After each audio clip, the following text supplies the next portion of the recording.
my experience is just to get them acclimated to the pro game, get them to know their future teammates, get them to know the staff, how we go about business, and learning a little bit about the off ice as well as the on ice, and just make that process of turning pro a little bit easier when it's time to turn pro. Anything that you'd like to impart or impress upon these guys when they head back to their junior teams or wherever they're heading? Well, I think, on ice I don't think there's a whole lot that they're going to get, but there's certainly a lot of information that they get off the ice from the testing that's done, how to prepare for it, and the off-ice training. And, I think a lot of college players and college players and junior players, they think they train hard during the summer, but until you train like a pro, it's a whole different league, and I think that exposure to how the trainers do it here is important for their off-ice to learn about nutrition, learn about the media relations. That's so important.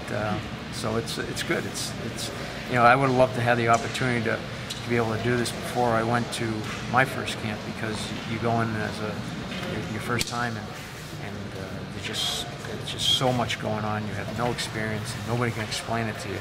And now they come in here, they know everybody on staff, they know what the rink's like, what the locker room is, and a little bit about the town. Any of these guys standing out for you?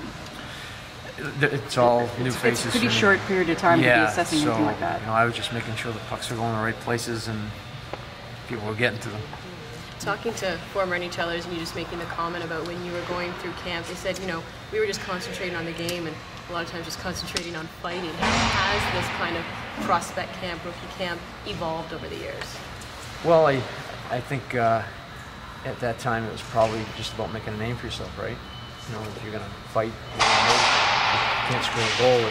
You got to do something, and I think it's kind of along the same lines, except for that it's not so much fighting, but you can show us your skating, you can show us your hands around the net, you can show us your hockey sense. There's a lot of things that the players can show now, so it's really just about putting a good impression on for all the coaches and management, and let them see what you can do, and hopefully identify some things that you can get better at. Different pressures as well for even coaches. I mean, now you talk about there's even social media that you're trying to teach them about, and Twitter and Facebook. It just seems like it's so much more other than hockey now as well. It really is, and I'm not a big Facebook, Twitter guy, but I have these conversations with my son, and how important it is that the minute you say something on the internet, it's for everybody to read. And I think a lot of times players don't think about that. They're not aware of that, and the implications it can have down the road for you. And it is important. It is important in understanding that you're talking to the world. How is this for you now?